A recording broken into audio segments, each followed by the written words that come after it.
Baik, Assalamualaikum warahmatullahi wabarakatuh. Selamat sore teman-teman dari Prodi Ilmu Hukum Universitas Stekom.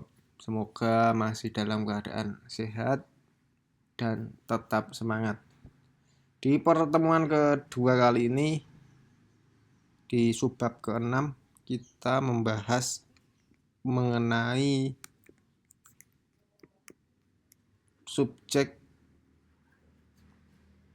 tindak pidana.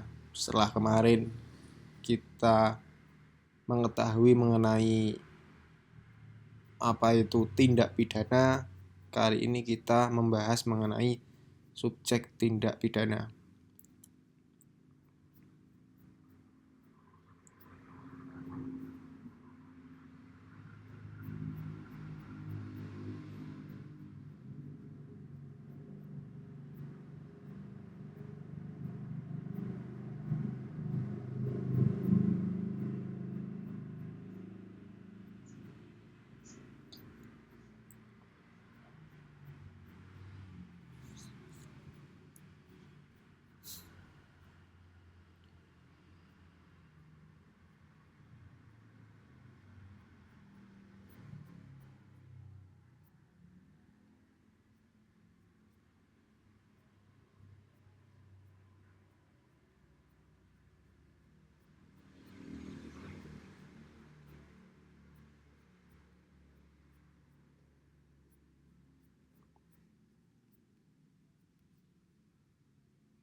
Nah, berkaitan dengan subjek tindak pidana, subjek ini merujuk pada pihak yang dapat dikenakan pertanggungjawaban pidana atas suatu perbuatan yang melanggar hukum.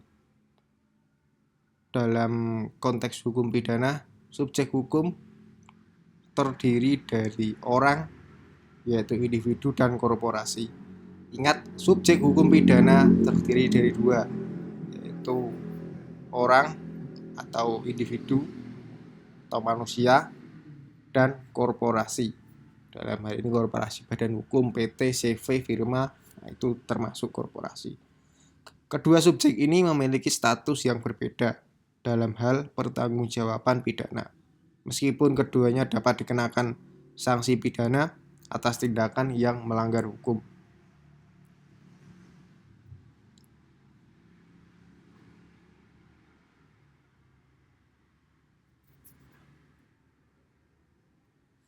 Subjek dalam suatu tindak pidana menurut pendapat Muljatno harus memiliki dua kausalitas utama.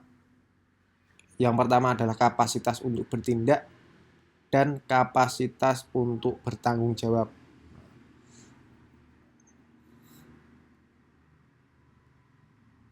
Sementara kemampuan untuk bertanggung jawab mengacu pada pemahaman moral dan hukum bahwa tindakan tersebut bertentangan dengan standar yang relevan. Kemampuan untuk bertindak mengacu pada kemampuan seseorang untuk melakukan suatu tindakan secara sadar. Dengan kata lain, subjek suatu tindak pidana adalah orang yang mampu membedakan antara baik dan buruk dan sepenuhnya menyadari akibat dari perbuatannya. Nah, saya ulangi, subjek suatu tindak pidana adalah orang yang mampu membedakan antara baik dan buruk dan yang sepenuhnya menyadari akibat dari perbuatannya.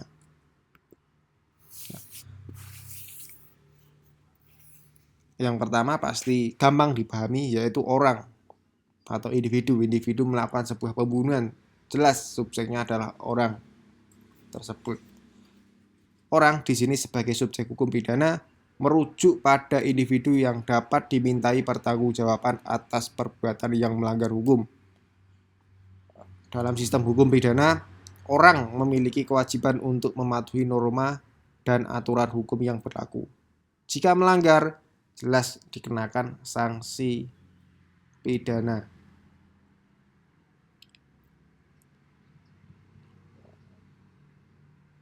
Contoh interaksi di sini, individu sebagai subjek tindak pidana adalah seorang merampok toko listrik.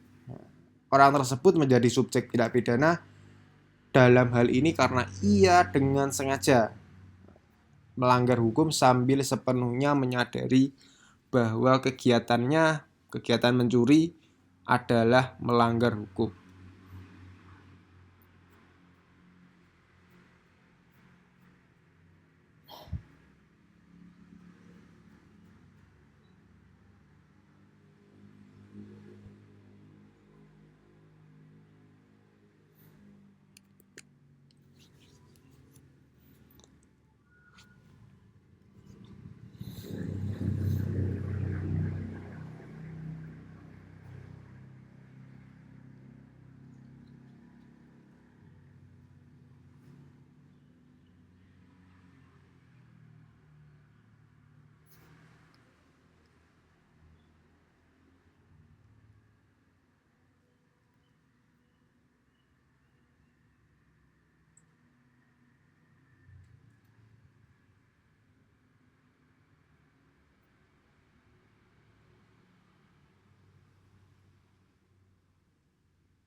Nah, yang kedua, korporasi sebagai subjek hukum pidana.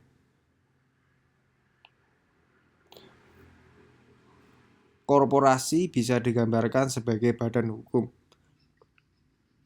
Badan hukum dalam hal ini adalah bisa korporasi, perusahaan, organisasi, CV, atau lembaga yang memiliki hak dan kewajiban seperti halnya individu. Konsep ini berkembang seiring dengan semakin banyaknya tindak pidana yang melibatkan sebuah organisasi atau sebuah perusahaan. Dalam hal korporasi sebagai subjek kejahatan atau subjek tindak pidana, ketika suatu perusahaan membuang limbah berbahaya ke sungai tanpa izin. Nah, hal ini mencemari lingkungan karena tindakan tersebut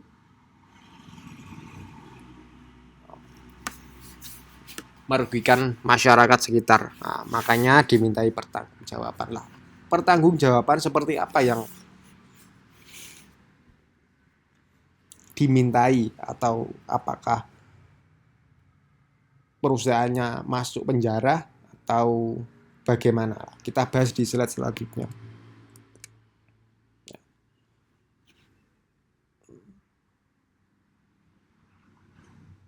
Apakah korporasi atau badan hukum dapat dikenakan sanksi pidana? Dalam hal ini bagaimana penanganan atau pertanggungjawaban dari sebuah korporasi seperti tadi yang membuang limbah secara ilegal ke sungai dan merugikan banyak masyarakat? Bagaimana penyelesaian dari tindak pidana yang dilakukan oleh korporasi? Kalau individu jelas, misal pembunuhan, bila membunuh dia masuk penjara. Kalau korporasi, apakah perusahaannya masuk ke dalam penjara? Nah, kita bahas di slide selanjutnya. Jawabannya bisa. Korporasi dapat dikenakan sanksi pidana berdasarkan perkembangan hukum yang mengakui bahwa badan hukum seperti perusahaan atau organisasi dapat bertanggung jawab atas tindak pidana yang dilakukan oleh pengurus atau karyawan yang bertindak atas nama korporasi. Ini diatur dalam beberapa undang-undang seperti KUHP, Undang-Undang Korupsi, Undang-Undang Perlindungan Konsumen, dan Undang-Undang Lingkungan Hidup yang memberikan dasar hukum bagi pertanggungjawaban pidana korporasi.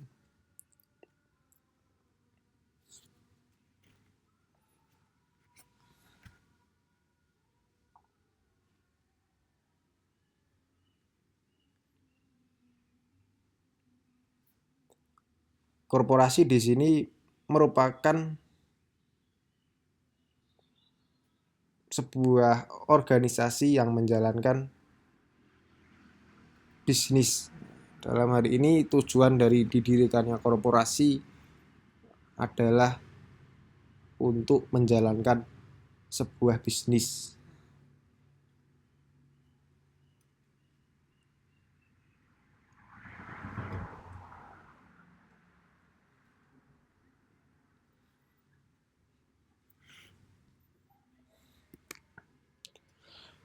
Dalam menjalankan bisnis, semua kegiatan perusahaan yang berkaitan dengan pidana diatur di dalam KUHP, Undang-Undang Korupsi, Undang-Undang Lingkungan Hidup, yang memberikan dasar hukum bagi pertanggungjawaban pidana korporasi. Korporasi boleh menjalankan profit atau menjalankan bisnis mereka. Namun ada beberapa batasan-batasan yang tidak boleh dilanggar, terutama dalam hal tindak pidana. Jika korporasi ini melanggar, terdapat sanksi yang dapat dijatuhkan, antara lain denda, penyitaan aset, penghentian kegiatan usaha, atau bahkan pembubaran korporasi. Dalam kasus yang sangat serius, sanksi ini diberikan sebagai bentuk hukuman terhadap tindak pidana yang dilakukan oleh pengurus atau perwakilan korporasi. Seperti dalam kasus pencemaran lingkungan, korupsi, atau perlindungan konsumen. Pertanggungjawaban pidana korporasi dapat terjadi jika tindakan pidana dilakukan oleh pengurus atau karyawan yang bertindak atas nama korporasi, atau jika korporasi lalai dalam melakukan pengawasan yang memadai terhadap aktivitas yang dilakukan oleh pihak yang terlibat.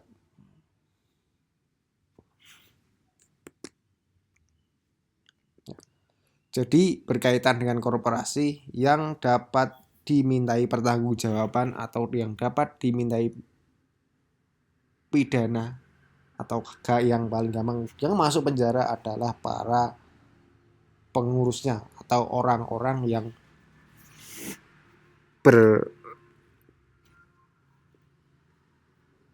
berkepentingan atau memiliki peran penting di perusahaan tersebut, seperti CEO, manajer, bukan korporasi. Namun tidak menutup kemungkinan jika tindak pidana yang dilakukan korporasi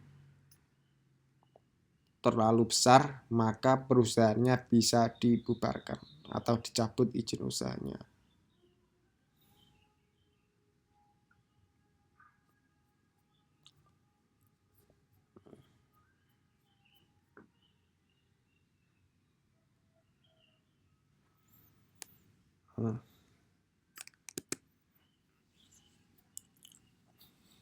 Jadi secara sederhana subjek hukum pidana ada dua, orang dan korporasi. Orang jelas, jadi pelakunya. Kalau korporasi adalah perusahaan, tapi yang dipenjara atau yang dipidana adalah orang-orang yang berperan di dalam perusahaan tersebut. Namun tidak menutup kemungkinan perusahaan tersebut juga bisa dicabut izinnya. Jadi tidak boleh menjalankan operasional perusahaannya. Kedua, di poin kedua kita gandeng, yaitu waktu dan tempat tindak pidana. Waktu dan tempat memiliki peran yang sangat penting dalam tindak pidana, karena keduanya menjadi unsur yang menentukan apakah suatu perbuatan memenuhi syarat untuk dianggap sebagai tindak pidana. Waktu di sini menunjukkan kapan perbuatan pidana terjadi, yang dapat mempengaruhi jenis sanksi atau status hukum tertentu. Misalnya jika dilakukan pada waktu tertentu yang diatur oleh undang-undang. Tempat mengidentifikasi lokasi terjadinya tindak pidana, yang juga penting untuk menentukan yurisdiksi pengadilan yang berwenang.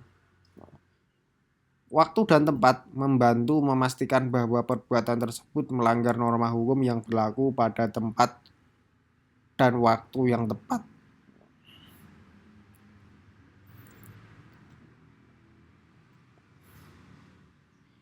Jelas waktu menunjukkan kapan.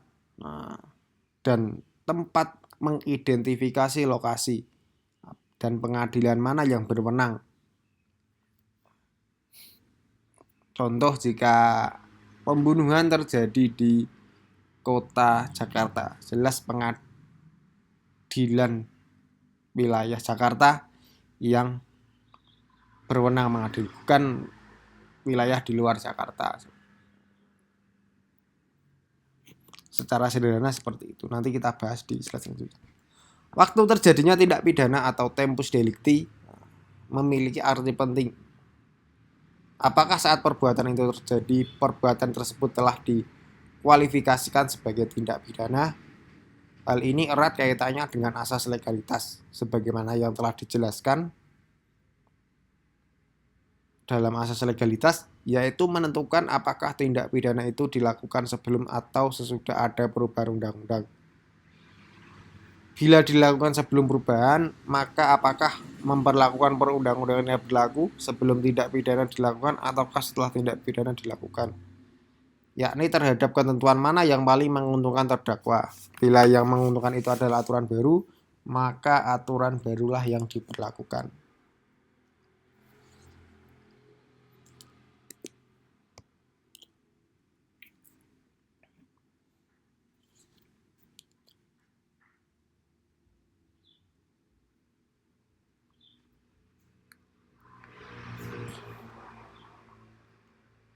Nah, dalam hal waktu tindak pidana penting.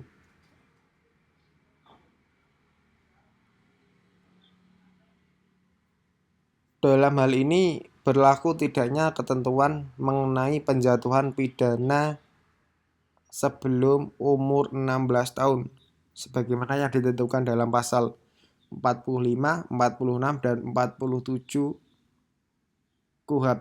Jika ketika melakukan tindak pidana umurnya belum 16 tahun, maka diberlakukan pasal 45, 46 dan 47 KUHP. Saat ini diberlakukan berdasarkan Undang-Undang Nomor 11 Tahun 2012 tentang Sistem Peradilan Anak.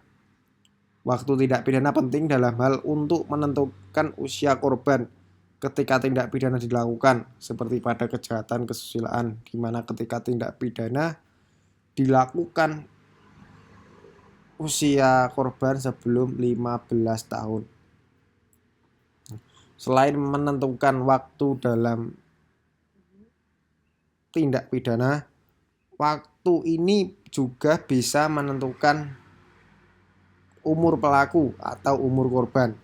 Misal pemerkosaan, korbannya di bawah 15 tahun, maka dikatakan pemerkosaan anak di bawah umur. Bagaimana jika pelakunya anak-anak? Nah, diterapkan misal ada anak-anak usia 14 tahun melakukan penganiayaan atau pengeroyokan.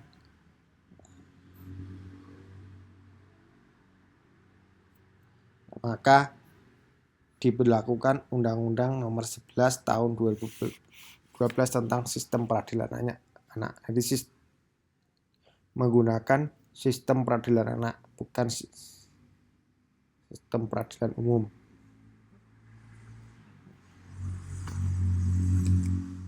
Kedua, mengenai tempat tindak pidana. Mengenai tempat dilakukannya tindak pidana penting dalam menentukan beberapa hal. Yang pertama, tempat tindak pidana penting dalam hal berhubungan dengan kompetensi relatif. Pasal 84 ayat 1 yang memuat prinsip dasar tentang kompetensi relatif, yakni pengadilan negeri yang berwenang mengadili segala perkara tindak pidana yang dilakukan di dalam daerah hukumnya.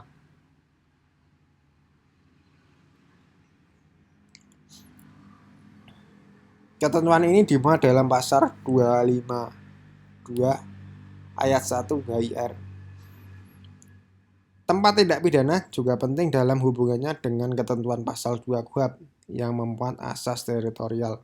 tentang berlakunya hukum pidana. Tempat tindak pidana penting pula dalam hal menentukan terhadap tindak pidana itu apakah berlaku hukum pidana Indonesia ataukah tidak.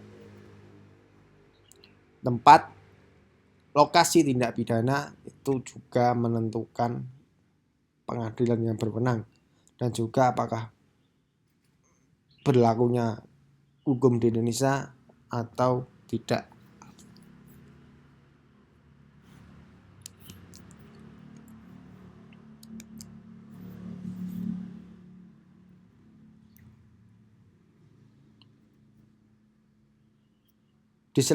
Di slide selanjutnya ada teori waktu dan tempat dalam tindak pidana.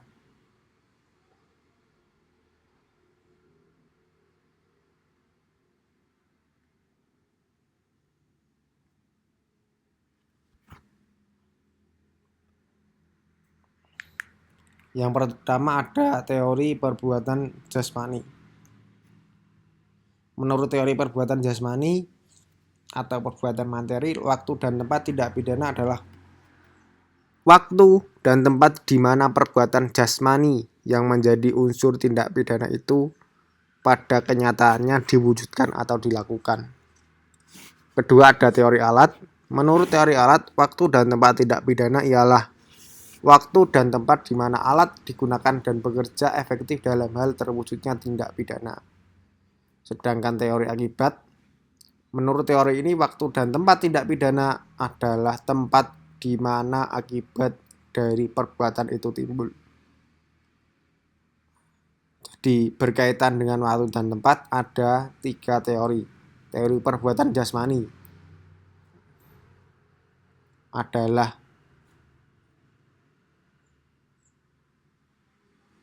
menentukan waktu dan tempat adalah di mana perbuatan pelaku atau perbuatan jasmani yang menjadi unsur tindak pidana.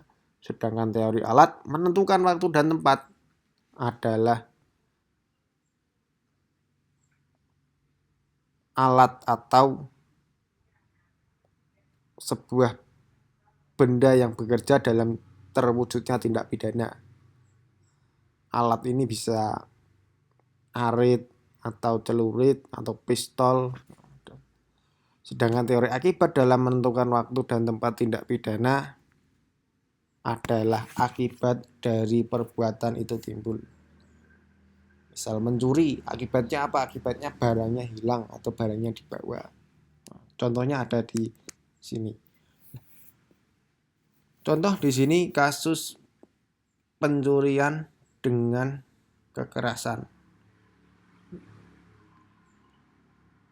Sekitar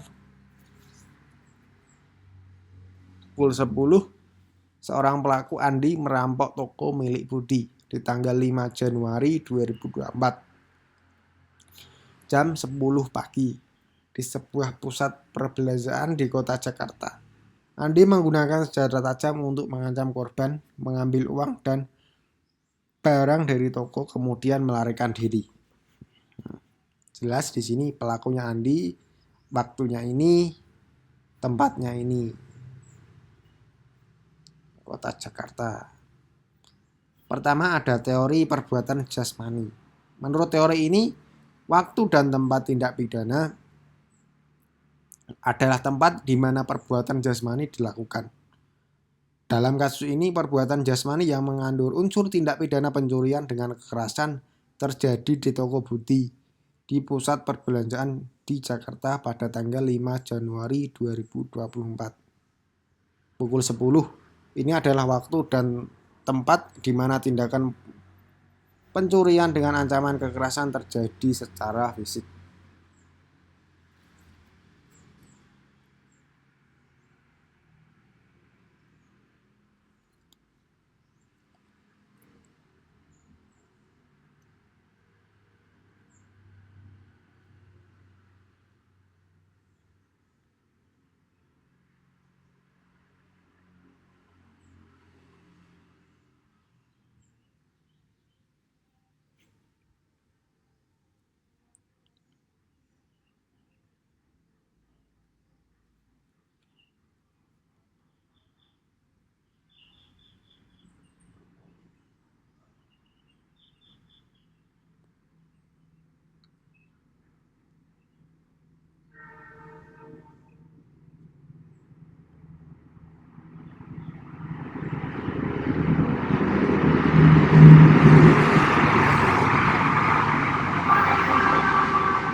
kedua berkaitan dengan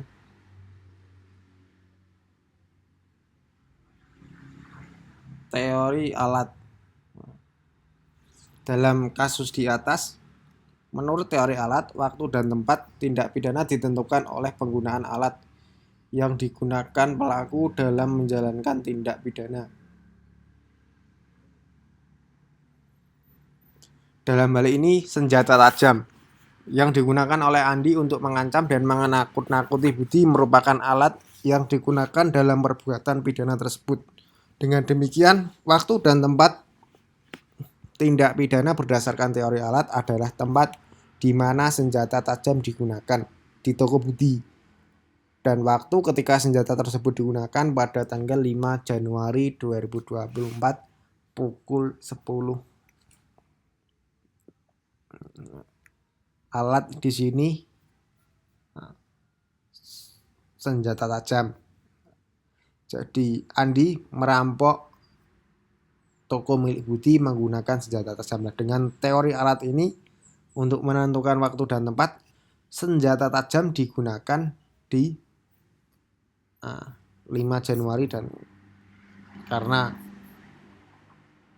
senjata tajam ini yang mendukung atau sebagai bukti dalam tindak pidana.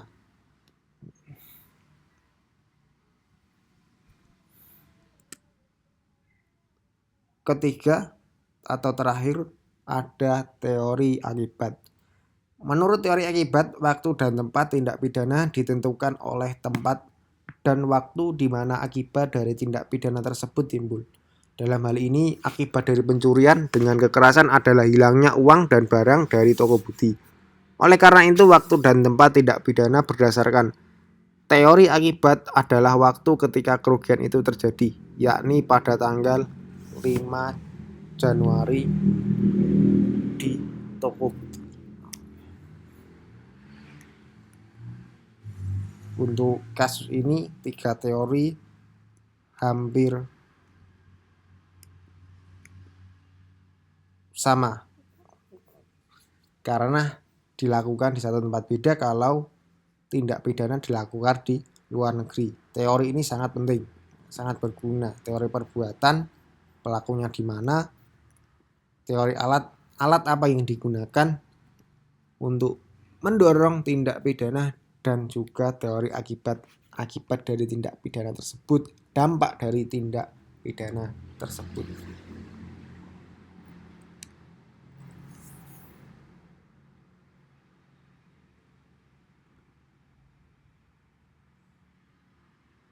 Terima kasih untuk pertemuan ke-6 kali ini, atau materi ke-6. Bila ada yang bertanya, dipersilahkan.